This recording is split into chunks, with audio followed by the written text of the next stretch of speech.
வணக்கம். Welcome to கதை திரட்டு audio books. இந்த வீடியோவில் நம்ம என்ன கதை கேட்க போகிறோம்னா, நெஞ்சின் குரல் சிறுகதை.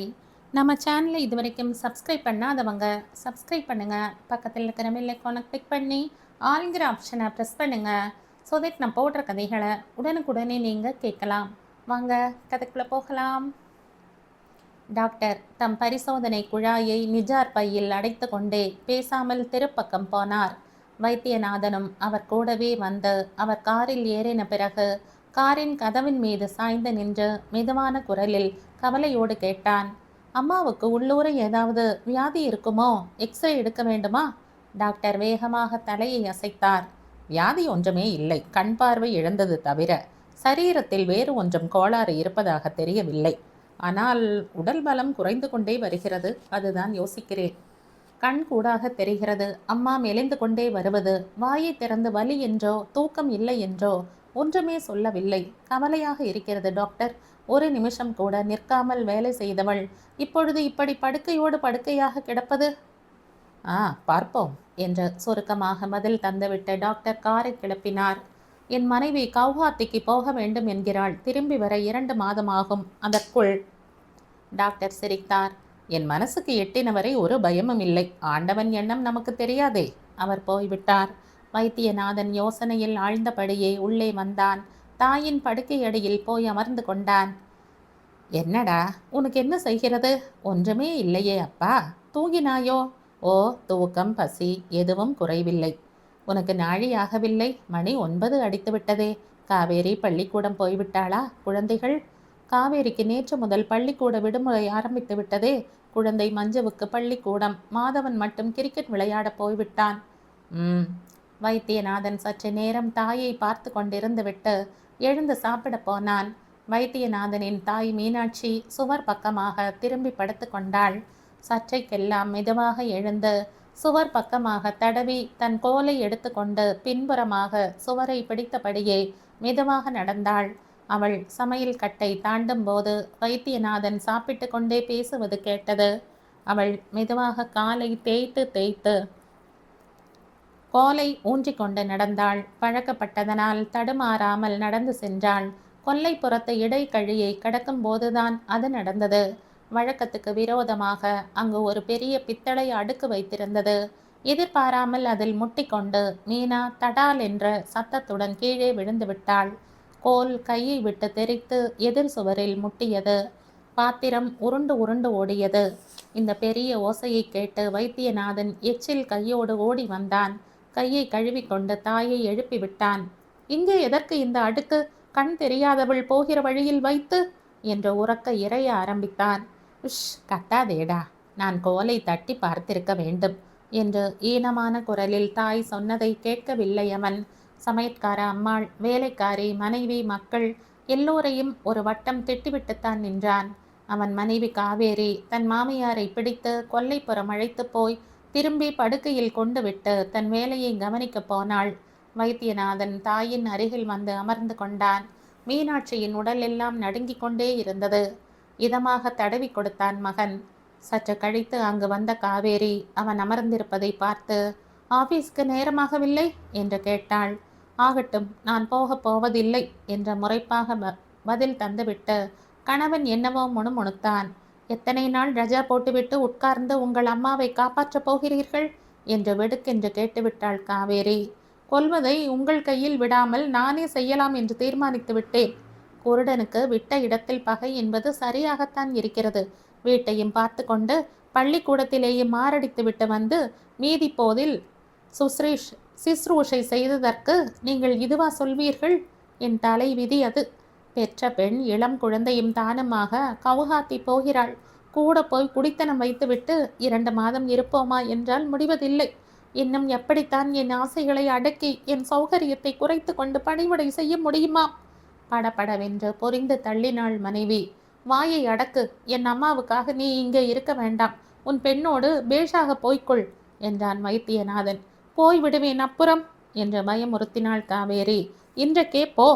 சண்டை வலுத்தது. கடைசியில் காவேரி கிளம்பி விட்டாள். வைத்தியநாதனும் பிடிவிடாமல் பேசாமல் இருந்தான். அவர்கள் கிளம்பும்போது காவேரியின் சின்ன பெண் மஞ்சுளா அழ ஆரம்பித்தாள். அழாதே, அம்மா வந்து விடுவாள். பள்ளிக்கூடம் லீவு விட்டதும் அண்ணாவோடு உன்னை அனுப்புகிறேன் என்று தேற்றினான் அப்பன். காவேரி போய்விட்டாள். வைத்தியநாதன் கடைசி வரை அவளிடம் முகம் கொடுத்து பேசவில்லை. காவேரியும் அதை கவனித்ததாகவே காட்டிக்கொள்ளவில்லை. போகும் முன் தன் மகன் மாதவனை பார்த்து பேசுவது போல கணவனுக்கு சொல்ல வேண்டியதை சொன்னாள். மாதவா, கடுதாசி போடுங்களடா, பாட்டியை பார்த்துக்கொள். வழியிலே ஒண்ணுமில்லையான்னு ஒவ்வொரு தடவையும் பார். மஞ்சுவை பார்த்துக்கொள். சமையற்கார மாமி தலையை பின்னி விடுவாள். செய்ததையும் செய்துவிட்டு கெட்ட பெயர் வாங்கிக்காதே. உன் பெரியப்பா கெட்டிக்காரர். நன்றாக தம் வேலையை தாமே பார்த்து கொள்ளும் உன் தாத்தாவை கூட்டிக் கொண்டு போய்விட்டார். நம் தலையிலே உன் குருட்டு பாட்டியை கட்டிவிட்டு. வைத்தியநாதனின் செவியில் எல்லாம் விழுந்தது. ஆனால் அவன் செவிடு போல தாயின் அருகில் அமர்ந்திருந்தான். மீனாட்சியும் பேசாமல் சுவரை பார்த்து கொண்டு சுருண்டு படுத்திருந்தாள். செவிடாகவும் ஆகிவிட்டாளோ? வைத்தியநாதன் யாரையும் நம்புவதில்லை. தானே எல்லாவற்றையும் பார்த்து செய்துவிட்டு போவான். கொல்லைப்புறம் வரையிலும் போக வேண்டாம் அம்மா. தோ பார், தடுப்பு கட்டியிருக்கிறேன். இங்கேயே படுத்துக்கொள். ஆள் வைத்திருக்கிறேன். அப்பப்போ சுத்தப்படுத்தி விடுவார்கள். சரிடா என்றாள் மீனா திரும்பாமலே. காவேரி ஊருக்கு போய் ஒரு வாரத்துக்கெல்லாம் ஒரு மாலை வைத்தியநாதன் வந்து தாயை அழைத்த போது அவள் பதிலே சொல்லவில்லை. தொட்டு திருப்பி பார்த்துவிட்டு அவன் டாக்டரை அழைத்து வந்தான். மயக்கம் போட்டு விட்டது. இரத்த அழுத்தம் இருக்கும் போல இருக்கிறது. பத்திரமாக பார்த்து கொள்ளுங்கள். ஆகாரம் அதிகம் வேண்டாம். உறக்க பேச விட வேண்டாம் என்றார் டாக்டர். வைத்தியநாதன் வாய்விட்டு சிரித்து விட்டான். டாக்டர், நீங்கள் சொல்கிற 2 பாதுகாப்பும் அவசியமே இல்லை. அம்மா ஒரு வேளைதான் சாப்பிடுகிறாள். இரவு கஞ்சி குடிக்கிறாள். மத்தியில் எந்த பலகாரமும் சாப்பிடுவதில்லை. பேச்சே கிடையாது. இதே போல் சுருண்டு படுத்திருக்கிறாள். மாலை விளக்கு வைக்கும் நேரம் என்று தெரிந்ததும் இந்த நாற்காலியில் உட்காருகிறாள். உங்களிடம் சொல்வதானால் பரவாயில்லை என்று நினைக்கிறேன். இதயம் மிகவும் பலவீனமாகிவிட்டது. எப்போது அட்டாக் வருமோ சொல்ல முடியாது. உங்கள் அப்பாவையும் அழைத்து வந்து விடுங்களேன். நடைமுறையில் அது கஷ்டமாக இருக்கிறது டாக்டர். இங்கே என் மனைவி வேலைக்கு போய்விடுகிறாள். நானும் வீட்டில் இருப்பதில்லை. அம்மாவை பார்த்து கொள்வதே சிரமமாக இருக்கிறது. 2 பேரையும் பார்த்து கொள்வது யாருக்குமே சிரமம். அதனால் தான் அப்பாவை எங்கள் அண்ணாவும் அம்மாவை நானுமாக பார்த்து கொள்வது என்று தீர்மானித்தோம். மேலும் எங்கள் அம்மா இளையாள். எங்கள் அண்ணா முதல் தாரத்து பிள்ளை. உங்கள் அம்மாவுக்கு ஏதாவது கவலை இருக்குமோ? உயிருடன் இருப்பதற்கு விருப்பமே இல்லை போல தோன்றுகிறது. வைத்தியன் மட்டும் பாடுபட்டு குணப்படுத்த முடியாது. நோயாளியின் ஒத்துழைப்பும் வேண்டும். கண் தெரியாமல் போனது யார் மீது தப்பு டாக்டர்? இதற்கெல்லாம் மனசை கெடுத்து கொண்டு எல்லோரையும் தொந்தரவு செய்யலாமா? என்று பட்டம் படாமலும் சிரித்துவிட்டு டாக்டர் எழுந்து விட்டார். அப்பாவுக்கு வயது 85 ஆகிவிட்டது. கண் நன்றாக இருக்கிறது. பல் நன்றாக இருக்கிறது. உடலில் தான் சக்தி குறைந்து விட்டது. ஆகாரம் குறைந்து விட்டது. நீர் ஆகாரம் சாப்பிட்டு கொண்டு கட்டிலோடு கிடக்கிறார். அவரால் யாருக்கும் தொந்தரவில்லை. பின்ன வரவழையுங்களே. அம்மாவுக்கு வயது 68 கூட ஆகவில்லை. 2 கண்ணுமா போக வேண்டும்? கிளவுகோமா வந்தால் அப்படித்தான். ஒவ்வொருவர் உடல்வாகு என்று பதிலளித்துவிட்டு டாக்டர் போய்விட்டார். அவர் சென்ற பிறகு வைத்தியநாதன் தாயின் அருகில் வந்து அமர்ந்தான். அம்மா, அப்பாவை இங்கே அழைத்து வந்து விடட்டுமா என்று கேட்டான். ஏனடா, அவர் அங்கே சௌக்கியமாகத்தானே இருக்கிறார். டாக்டர் சொன்ன காரணம் சரியல்ல. இதில் கோளாறு இல்லை, உடல் கோளாறுதான் என்று எண்ணிக்கொண்டு பேசாமல் இருந்தான் வைத்தியநாதன். ஆனால் அம்மாவின் உடல் வலு குறைவது கண் கூடாக தெரிந்தது. ஒரு பக்கம் அது அவன் மனதை அரித்து கொண்டே இருந்தது. மஞ்சுளா வேறு தன் தாய் அருகில் இல்லாததை நினைத்து நினைத்து சிணுங்க ஆரம்பித்தாள். காவேரி மீது கணவனுக்கு எரிச்சலாக வந்தது. உங்கள் அம்மா ஒழியும் போது உன்னையும் தொலைத்து கொண்டு போகக்கூடாதா? எல்லோருமாக என் கழுத்தை அறுக்கிறீர்களே என்று இறைந்துவிட்டு அவன் வெளியே போய்விட்டான். வெகு நேரம் கழித்து திரும்பி வந்தபோது அவனுக்கு தன் மீதே கோபம் வந்தது. குழந்தை மீது அனாவசியமாக சினந்து கொண்டோமே என்று அவளுக்காக பொம்மை, புத்தகம், ரிப்பன் என்று ஏதேதோ வாங்கி வந்தான். மஞ்சு என அழைத்து கொண்டே அவன் வந்தபோது குழந்தை எதிர்கொண்டு அழைக்கவில்லை. மாதவன்தான் வந்தான். அவள் அழுதுவிட்டு பாட்டியின் பக்கம் தூங்குகிறாள் என்று செய்தி சொன்னான். வைத்தியநாதன் போய் பார்த்தான். மஞ்சுளா பாட்டியின் கழுத்தை கட்டி கொண்டு படுத்திருந்தது. மறுநாள் காலை முதல் தன் வீட்டில் மாறுதல் ஏற்பட்டு விட்டதை உணர்ந்தான் வைத்தியநாதன். பெற்றோர் எப்போதாவது மாதவனையோ மஞ்சுளாவையோ அழைத்து பாட்டியை பிடித்து கொண்டு குளியல் அறைக்கு போ, சாப்பிட கூப்பிட்டு கொண்டு வா என்று ஏதாவது சொன்னால், போங்கப்பா போங்கம்மா என்று உரைத்து கொண்டே உதாசீனமாக ஓடி விடுவார்கள். இப்பொழுதோ மாதவன் பாட்டியின் அருகில் அமர்ந்து வார இதழ் படித்து கொண்டிருந்தான். மஞ்சுளாவும் தான் ஆடும் ஆட்டத்தை பாட்டியின் அருகிலேயே விளையாடினாள். அது மட்டுமா, பாட்டிக்கு பல பணிவிடைகள் செய்தாள். தந்தை அவளை பார்த்து வியந்து கொண்டிருந்தான். மஞ்சுளா ஓடோடி வந்து அவன் காதருகில் ரகசியம் சொன்னாள். பாட்டி, ஒரே பயந்தாங்குள்ளி அப்பா. ராத்திரியிலே ரொம்ப பயமாக இருக்கிறதாம். நான் கண்ணை மூடிண்டே உட்கார்ந்து பார்த்தேன். எப்ப பார்த்தாலும் இருட்டாக இருந்தால் பயமாகத்தானே இருக்கும். ஆமாம், அதுக்கு என்ன செய்ய முடியும்? பாட்டிக்கு கண் பார்வை போய்விட்டதே. போங்கப்பா, உங்களுக்கு ஒண்ணுமே புரியாது என்று கூறிவிட்டாள் குழந்தை. பாட்டியை அணைத்து கொண்டே படுத்து தூங்கினாள். வைத்தியநாதன் சிரித்து கொண்டான். பெண் குழந்தைகளுக்கு தாய்மை உணர்ச்சி பிறக்கும் போதே வந்துவிடுமோ? அவன் அன்னையிடமும் மாறுதல் தெரிய ஆரம்பித்தது. அவள் எப்பொழுது பார்த்தாலும் சுருண்டு கிடக்கவில்லை. பேத்திக்கு தலை வாரினாள். பாட்டிக்கு என்னடி கண் தெரியும்? சமையற்கார மாமியிடம் வாரிக்கொள் என்றான் வைத்தியநாதன். பாட்டிதான் நன்றாக பின்னி விடுகிறாள் அப்பா. அண்ணா வகிடு எடுத்து விடுவான், பாட்டி பின்னி விடுவாள். வகிட்டை வாரி விடாமல் இருக்க நான் கையை வைத்து கொள்வேன். ஒரே தமாஷாக இருக்கிறது அப்பா. கைகொட்டி சிரித்தாள் சிறுமி. அடுத்த முறை வைத்தியர் வந்தபோது அவரே ஆச்சரியப்பட்டார். நல்ல குணம் இருக்கிறதே. உடல் நலிவுக்கு காரணம் தெரியவில்லை, நல்லபடி ஆனதற்கும் புலன் புரியவில்லை என்று பதில் அளித்தான் வைத்தியநாதன். உடலில் புதிய தெம்பு வர ஆரம்பித்ததும் மீனாட்சி படுக்கையில் இருப்பதையே விட்டுவிட்டாள். காலை வேளைகளில் கீரை, பீன்ஸ், கொத்தவரங்காய் போன்றவற்றை ஆய்ந்து தருவாள். கண்ணும் தெரியவில்லை, மண்ணும் இல்லை. நீ என்ன கரிகாய் நறுக்க வந்துவிட்டாய்? பூச்சியும் புழுவும் கிடக்கப் போகிறது என்றான் வைத்தியநாதன். ஏனடா, கண் தான் குருடு, புத்தி கூடவா குருடாகிவிட்டது? நான் நறுக்கவில்லை, ஆய்ந்து வைக்கிறேன். அந்த அம்மாள் சரிபார்த்து நறுக்குகிறாள் என்று அமைதியாக பதில் தந்தாள் தாய். காவேரி இன்னும் ஒரு வாரத்தில் திரும்பி வருவதாக எழுதியிருந்தாள். மஞ்சு, அம்மா வருகிறாளாமாடி என்று சொன்னார் வைத்தியநாதன். மஞ்சுளா அன்றெல்லாம் குதித்து கொண்டே இருந்தாள். எங்கள் பள்ளிக்கூடத்திலே கைவேலை கண்காட்சி வைக்கப் போகிறார்களாம். அம்மா வந்தால் தானே ஏதாவது வேலை செய்ய சொல்லி தருவாள் என்று நினைத்தேன் என்றாள் குழந்தை. தன் தாய் வரும் நாளை தினமும் அவள் கேலண்டரில் பார்த்து எண்ணிக்கொண்டே இருந்தாள். கண்காட்சி முன்னாடி வைத்து விட்டார்கள். அன்று பள்ளிக்கூடத்தில் இருந்து வந்ததும் மஞ்சுளா மூஞ்சியை தூக்கி கொண்டு உட்கார்ந்திருந்தாள். கைவேலை கொண்டுதான் வர வேண்டுமாம், இல்லாவிட்டால் தண்டனை கொடுப்பார்களாம். நான் என்ன செய்வேன் என்று அழுது தீர்த்து விட்டாள். வா, கடையிலே ஏதாவது வாங்கி தருகிறேன் என்று மாதவன் கெஞ்சி கெஞ்சி அழைத்தான். அவள் மறுத்து விட்டாள். கண்டுபிடிச்சுடுவா என்றாள். மீனாட்சி பேத்தியை அழைத்தாள். இங்கே வா, நான் ஏதாவது பார்க்கிறேன். உனக்கு தான் கண்ணு தெரியாதே பாட்டி. துக்கம் பீரிட்டது மஞ்சுவுக்கு. எனக்கு தெரியாவிட்டால் என்ன, உனக்கு தெரியுமோ இல்லையோ என்று சமாதானப்படுத்தினாள் பாட்டி. உடனே மாதவனை கடைக்கு அனுப்பி பாசி மணிகளை வாங்கி வர சொன்னாள். மஞ்சுளாவை கேட்டு கேட்டு நிறங்களை அமைத்து 2 மாலைகள் கோர்த்து கொடுத்தாள். மாதவனை வைத்து கொண்டு மடித்து தர சொல்லி மெதுவாக கை குட்டைகள் ஓட்டி கொடுத்தாள். மஞ்சுளாவுக்கு ஒரே சந்தோஷம். பாட்டியை பாருப்பா, எப்படி அழகா செய்து கொடுத்துட்டா. எப்படியோ வைத்தியநாதனுக்கு கவலை விட்டது. காவேரி வரும் வரை அவன் நிம்மதியாக இருந்தான். காவேரி வந்தவுடனே வீட்டில் உள்ள மாறுதலை கண்டு அதிசயப்பட்டாள்.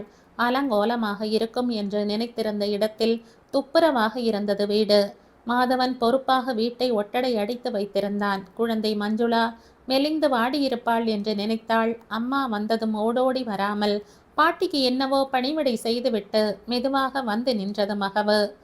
என்னடி கண்ணு, அம்மாவை மறந்தே போய்விட்டாயோ? அக்கா உனக்கு பொம்மை அனுப்பியிருக்காளே. எனக்கு கொஞ்சம் வேலை இருந்ததுமா என்று பெரிய மனுஷி போல பதில் அளித்தது சிறுமி. சரி, வேலை முடிஞ்சதோ இல்லையோ, வா அம்மா கிட்ட என்றாள் காவேரி. மாமியாரின் உடல் நிலையிலும் நல்ல அபிவிருத்தி இருப்பதை உணர்ந்தாள் நாட்டு பெண். கள்ள மாடு மாதிரி நான் இருக்கிற வரைக்கும் படுத்து கொண்டு அக்கிரமம் பண்ணிவிட்டு இப்ப பார் எழுந்து வேலை செய்வதை என்று அவள் உள்ளூர குமுறினாள். தன் பிள்ளையை அழைத்து, மாது, பாட்டி உன்னை பாடாக படுத்தினாளோ என்று அந்தரங்கமாக விசாரித்தாள். இல்லை அம்மா, பாட்டி தன் பாட்டுக்கு இருக்கிறாள். அவளால் யாருக்கு என்ன கஷ்டம்? மஞ்சுவை பார்த்து கொண்டாளே, பாவம் என்று முகத்தில் அடித்தாற்போல பதில் தந்தான் மகன். காவேரி கணவனிடம் ஒன்றும் சொல்லவில்லை. அவன் அவள் வந்தது முதல் தெம்பாக மகிழ்ச்சியோடு பேசி சிரித்து வந்தான். எதையாவது சொன்னால் மீண்டும் சண்டையும் சச்சரவுமாக ஆகிவிடுமோ என்று அஞ்சி மாமியாரை பற்றிய பேச்சே அவள் எழுப்பவில்லை. காவேரி வந்த பிறகும் மீனாட்சி கொஞ்ச நாளாக தான் செய்து வந்த வேலைகளை தொடர்ந்து செய்து வந்தாள். காவேரியும் அதை கவனியாது போல் இருந்து விட்டாள். 15 நாட்கள் சென்றன. வைத்தியநாதனின் அண்ணாவும் மன்னியும் தகப்பனாரை அழைத்து கொண்டு வந்து இறங்கினார்கள். குறைச்சலே இல்லை, மெல்ல கிழவரையும் கொண்டு என் தலையிலே கட்ட பார்க்கிறார்களோ என்ற காவேரி முணுமுணுக்கலானாள். கிழவர் கிழவியை பார்க்க வேண்டும் என்றார். இந்த ஊர் டாக்டரை உன் மச்சினர் பார்த்தாராம். மாமியாருக்கு உடம்பு ரொம்ப மோசமாக இருப்பதாக சொன்னாராம். உடனே இவர் கிளம்பி விட்டார். எனக்கும் கஷ்டமாகத்தான் இருக்கிறது. 2 பேரையும் வைத்து கொண்டு நீ மட்டும் என்ன செய்வாய் என்ற காவேரியின் ஓர்படி அங்கலாய்த்தாள். முதலை கண்ணீர் என்ற மனசுக்குள் அழுத்து கொண்டாள் காவேரி. வந்து விருந்தினரை உபசரிக்க வேண்டும் என்ற பொறுப்பில் வெளிக்கு ஒன்றும் காட்டிக்கொள்ளாமல் வேலை செய்து வந்தாள். அப்பொழுதுதான் ஒரு மாலை காவேரி தன் ஓரகத்தியை அழைத்து கொண்டு கடைத்தெரு பக்கம் போயிருந்தாள். அண்ணனும் தம்பியும் முன்பக்கம் ஹாலில் அமர்ந்து பேசிக் கொண்டிருந்தனர். உள்கூடத்தில் தாத்தாவின் படுக்கைக்கு முன் பேத்தி நாட்டியம் ஆடிக்கொண்டிருந்தாள். பாட்டி தாத்தாவின் காலை பிடித்து கொண்டு நாட்டியத்தை நேரில் கண்டு களிப்பவள் போல் சிரித்து கொண்டிருந்தாள். உனக்கு என்ன புரிகிறது என்று சிரிக்கிறாய் என்ற கிழவர் மனைவியை பார்த்து கேலி செய்தார். பாட்டி மனசாலேயே பார்ப்பா தாத்தா என்ற மஞ்சுளா சண்டைக்கு வந்து விட்டாள்.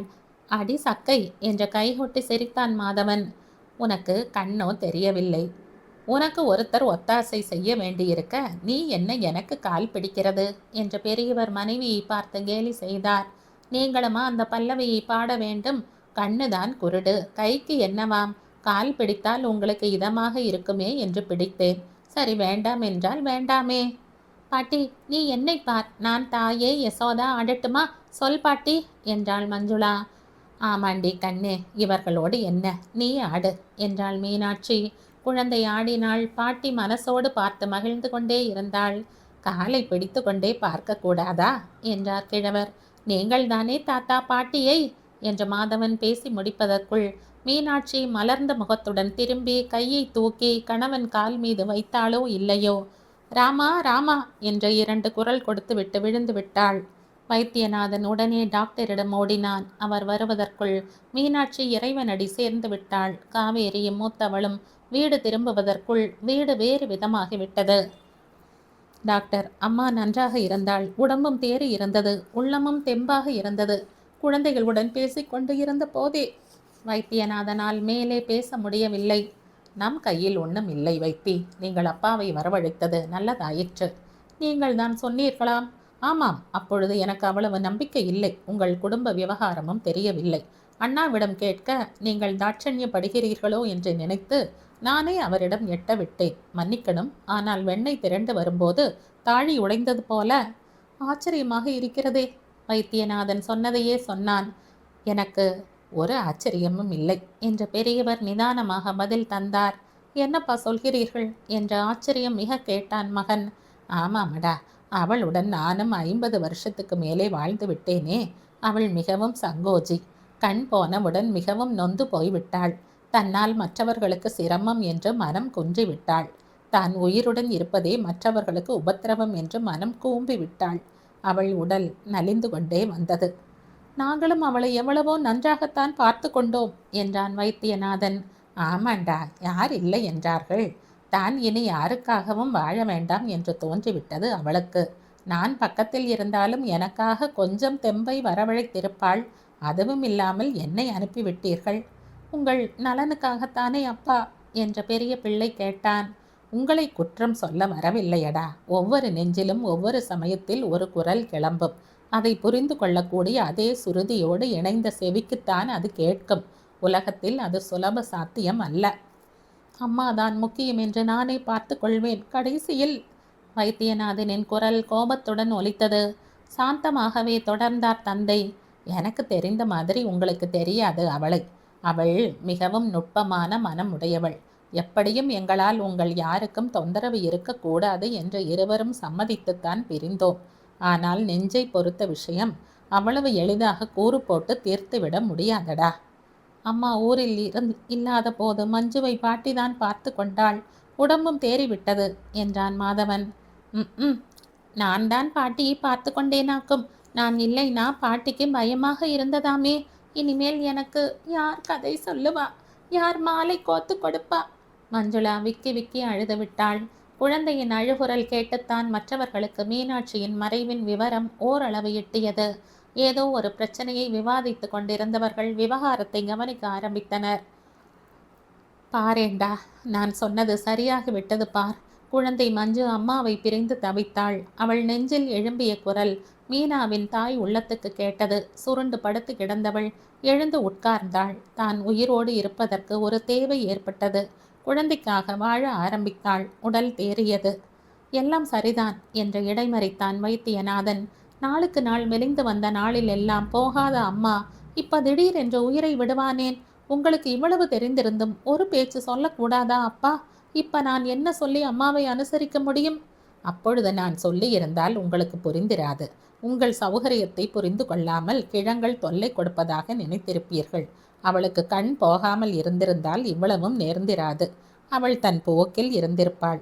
என்னை விட்டு பிரிந்ததை கூட நினைத்திருக்க மாட்டாள். இல்லையப்பா, அதை நான் ஒப்ப மாட்டேன் என்றான் மூத்த மகன். சித்தி அப்பொழுது உங்களை பிரிந்திருக்க சம்மதித்திருக்க மாட்டாள். நாங்களும் உங்களை பிரிக்க நினைத்திருக்க மாட்டோம். நீங்கள் 2 பேருமே வேறு ஒருவர் தயவை நாடி வாழும் காலம் வந்துவிட்டது. அதனால் தான் இப்படி ஏற்பாடு செய்தோம். சரிதானடா, ஏற்பாட்டில் ஒரு தவறும் இல்லை. சாமான்களை கூறு போடுவது போல இதயத்தை போட முடியாதடா. நாம் ஒன்றை நினைப்போம், அடுத்தவன் இதயத்திலே வேறு என்னவோ எண்ண அலை எழும்பும். நான் சொன்னது போல எழும்புகிற ஒலிக்கு ஏற்ற சுருதி செவியிலும் இருக்க வேண்டும். போங்களப்பா, அம்மா இருக்கும்போது சொல்லாமல். போடா சரி, எப்படி எப்படி நடக்க வேண்டுமோ அப்படி அப்படித்தான் நடக்கும். மனிதன் அனுபவம் பெற பெறத்தான் ஞானம் பெறுவான். அம்மாவை பற்றி கவலைப்பட ஒன்றுமில்லை. என்னமோ சொல்கிறீர்கள் அப்பா. என் வாழ்நாள் முழுவதும் நான் தவிக்கத்தானே தவிப்பேன் என்ற விசனத்துடன் கூறினான் வைத்தியநாதன். இப்போ என்ன நடந்து விட்டது? மனம் நிறைவுடன் இருக்கும்போது அவள் கண்ணை மூடிவிட்டாள். இனி என்ன வேண்டும்? என்னவோ சொல்கிறீர்கள், எனக்கு சமாதானமாகவில்லை. அவள் சந்தோஷத்தின் உச்சத்தை எட்டிவிட்டாள். நானும் வந்துவிட்டேன். என் காலடியில் பிராணனை விட வேண்டும் என்பாள் அவள். குழந்தையின் அன்பிலே உள்ளம் மலர்ந்தது. துக்கத்தை தாங்காதது போல சந்தோஷத்தையும் தாங்க முடியவில்லை அவளுக்கு. அவள் இதயம் நின்றுவிட்டது. வைத்தியநாதன் தாயின் அருகில் அமர்ந்தான். வாழ்வில் ரகசியமே அவனுக்கு புரியவில்லை போல இருந்தது. அதே சமயம் தன் தந்தை சொன்ன பிறகு அந்த அன்னையின் நெஞ்சிலே எழும்பிய குரல் தெளிவாக கேட்ட மாதிரியும் இருந்தது. அப்பா என்னிடமே இருக்கட்டும் அண்ணா என்றான் வைத்தியநாதன் திடீரென்று தன் அண்ணனை நோக்கி. காரியத்தை கவனியுங்களடா, எல்லோருக்கும் சொல்லி அனுப்புங்கள், எழுந்திருங்கள் என்றார் அப்பா அமைதியாக. அதை கேட்டதும் ஏனோ வைத்தியநாதனுக்கு நெஞ்சில் தைத்தது. எத்தனை குரல்கள் எழும்புகின்றன. எழுந்திரடா வைத்தி, அம்மாவுக்கு ஒரு குறைவும் இல்லை. கவலைப்படாதே. அப்பாவை பார்த்து கொள்வதும் சிரமமில்லை. அவர் பார்வையை இழக்கவில்லை. அவர் வாய்விட்டு பேசுவார். அவரை பார்த்து கொண்டாலே அம்மா மனம் சாந்தி அடையும். எழுந்திரு. வைத்தியநாதன் எழுந்தான். மாதவனை அழைத்தான். பல இடங்களுக்கு ஆட்கள் பறந்தார்கள். அம்மாவின் சடலம் வெளியே சென்ற போது வைத்தியநாதனின் இதயத்தில் நிம்மதி ஏற்பட்டது. அவன் தன் தந்தையை பார்த்தான். அந்த வயதில் மிகவும் தெளிவாக பேசிய அந்த பெரியவர் தம்மேல் துண்டால் கண்களை துடைத்து கொண்டு பலவீனமாக நாற்காலியில் அமருவதை கடைக்கண்ணால் பார்த்தான் மைந்தன். இந்த நெஞ்சின் ஈரம்தானே உலகத்தை ஒட்ட வைக்கிறது என்று வியந்து கொண்டே நெருப்பு சட்டியும் கையுமாக நடந்தான் அவன். கலைமகள் இதழில் 1971ஆம் ஆண்டு வெளிவந்த சிறுகதை இது. இந்த கதை உங்களுக்கு பிடிச்சிருந்தா லைக் பண்ணுங்கள், ஷேர் பண்ணுங்கள், சப்ஸ்கிரைப் பண்ணுங்கள். மற்றும் ஒரு இன்ட்ரெஸ்டிங்கான கதையோட அடுத்த வீடியோவில் சந்திப்போம். பாய். தேங்க்யூ.